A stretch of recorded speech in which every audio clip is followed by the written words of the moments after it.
Welcome to the explanation of the Jay Flinch Learning Lab and how you might use this with workshops and training.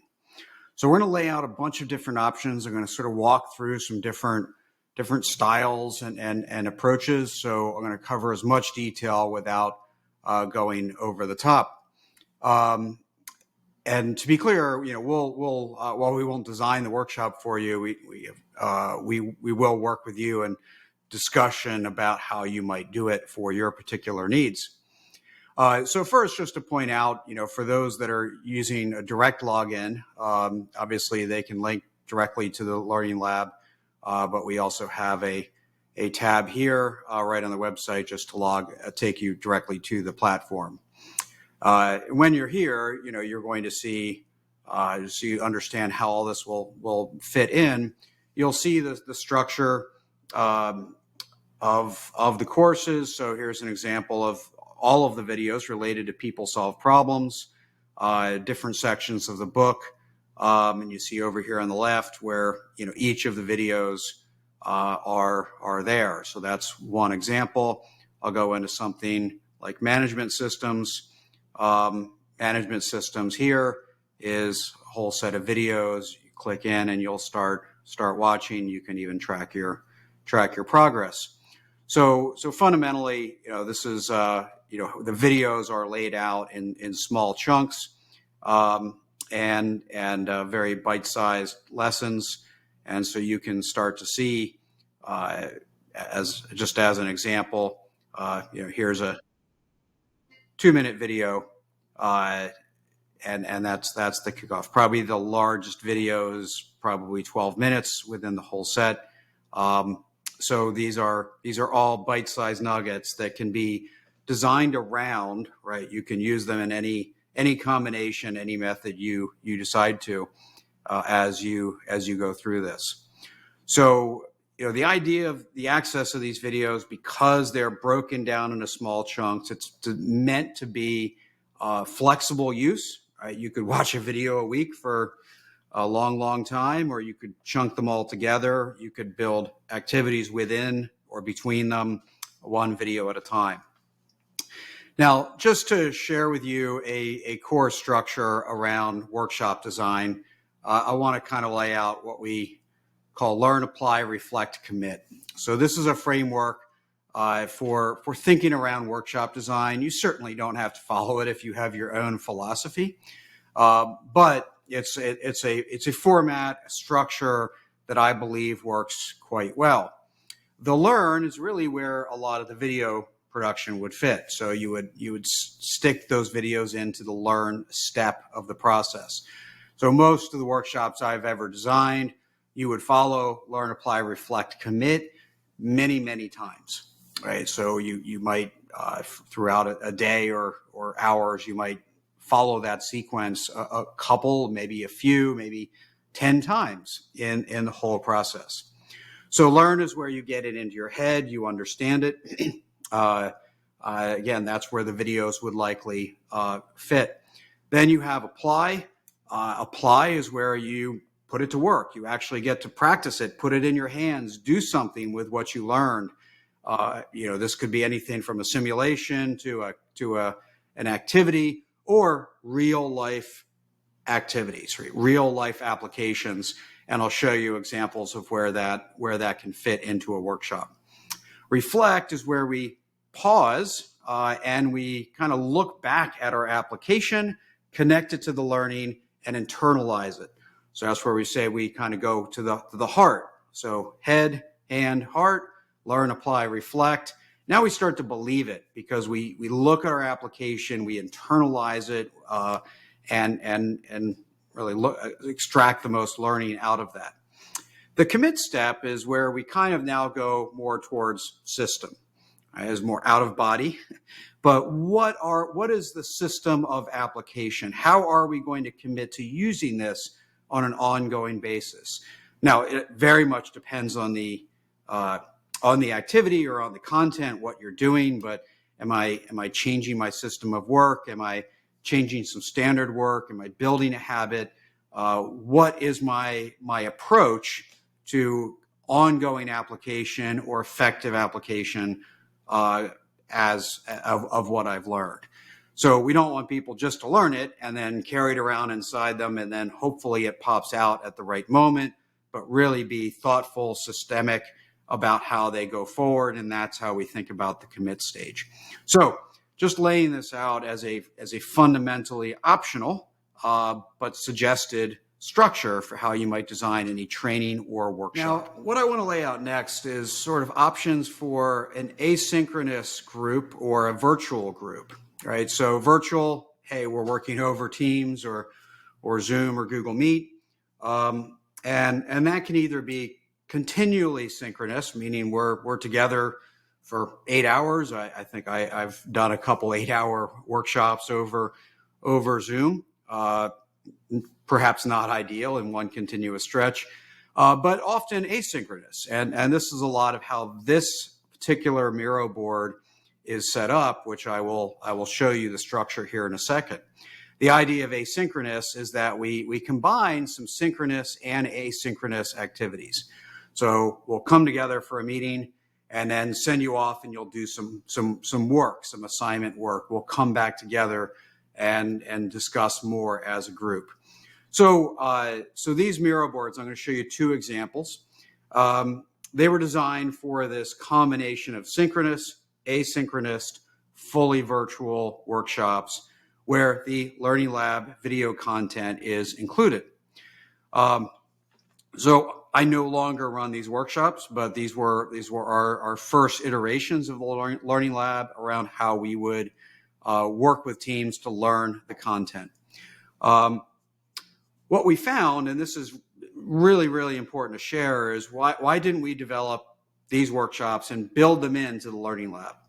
Well, fundamentally, we just found that everybody has different needs. Everybody has different expectations. Maybe they run 50 people through it, 10 people through it, 1 person through it. Maybe they want to spread this out over 5 weeks and really go into the learning. Maybe they want to get it all done in a couple of days. And so we found that the needs really required a lot of customization, which is really not what we're in the business of doing.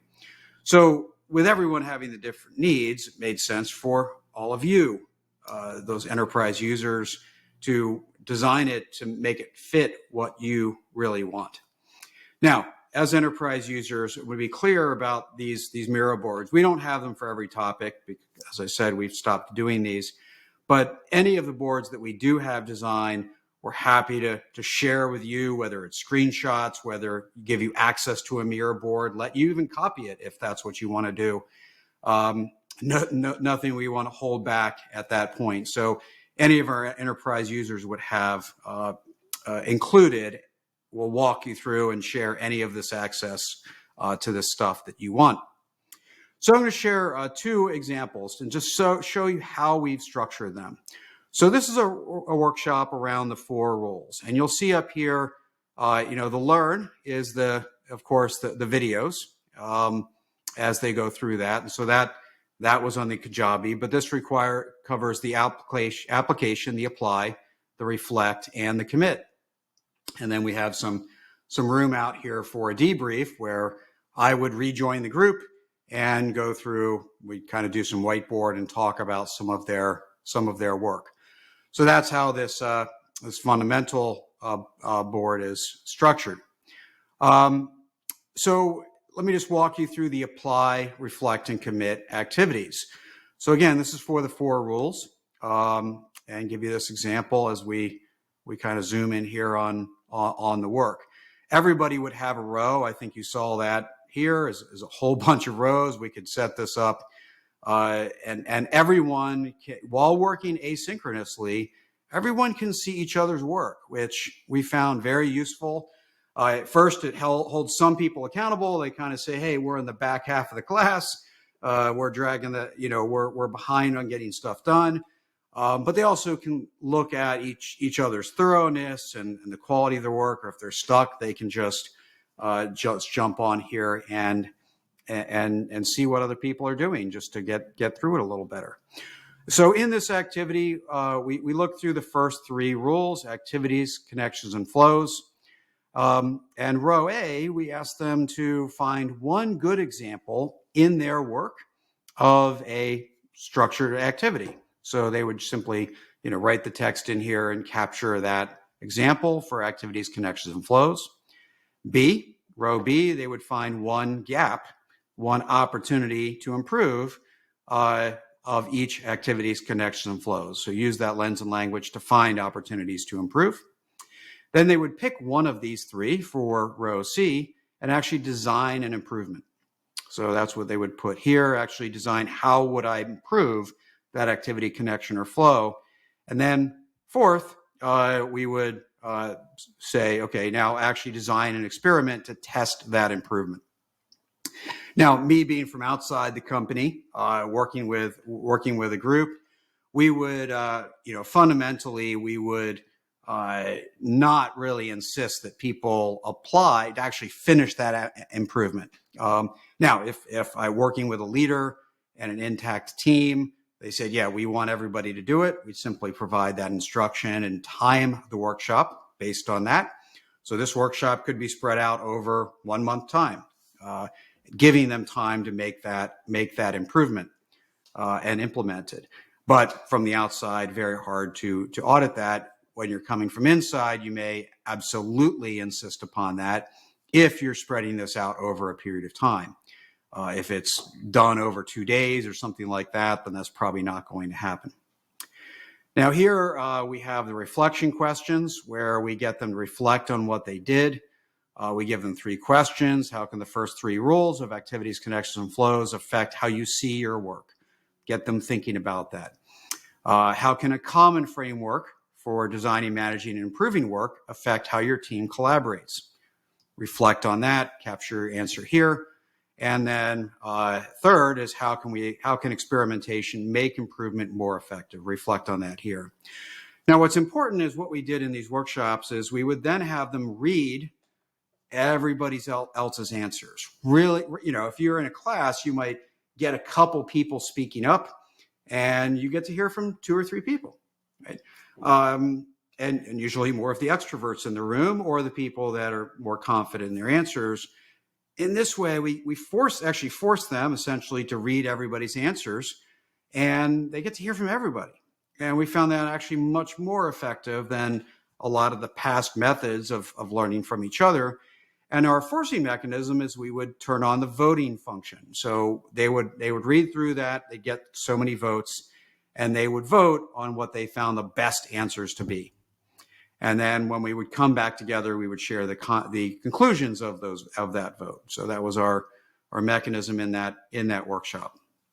So that's why we have this pause. Is we actually we would decide what we want to do that vote and discussion often before we get into the commit.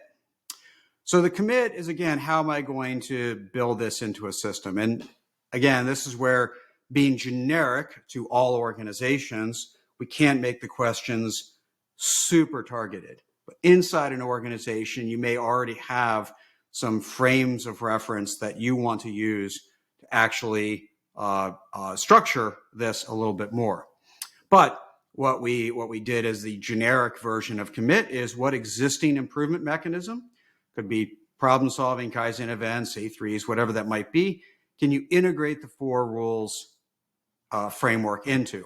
So what's already out there, we plug the 4 rules into that and off I go. Next is what mechanism can you create to keep the 4 rules at the front of your mind? It's going to be as simple as writing them on a Post-it and sticking them on your computer monitor. And then third, how can you make the 4 rules a regular part of your team's work? So first, one is sort of more system, the second more individual, the third more team. And again, everybody writes these. And in different environments, if we had a mixed team, we just simply have them read each other's answers. If it is a intact team, we would often have them brainstorm their answers separately and then come together, discuss them, and actually decide as a team what they're going to do. So this is one example of a learn, apply, reflect, commit structure for a combination synchronous, asynchronous virtual workshop. Now, again, you could do all of that actually in an intact workshop as well, but you might not do that, an in-person workshop as well, but you might not do that fundamentally in Miro. And I'll talk about that here in a bit. So here's a second example around coaching problem solving. So how coaching problem solving. So again, the videos on the Kajabi platform. Here's the apply. We first have them do a self-assessment where they look at, where are they?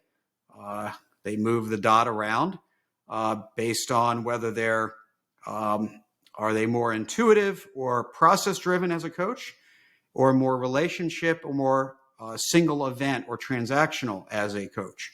Just self-select where they think they are, just a little bit of awareness as they go. Now, I won't go through all these prompting questions, but essentially we want them to plan out a coaching engagement. So we give them a bunch of specific prompts to get them in a plan, do, study, adjust thought process around coaching. We get them to plan out this actual coaching.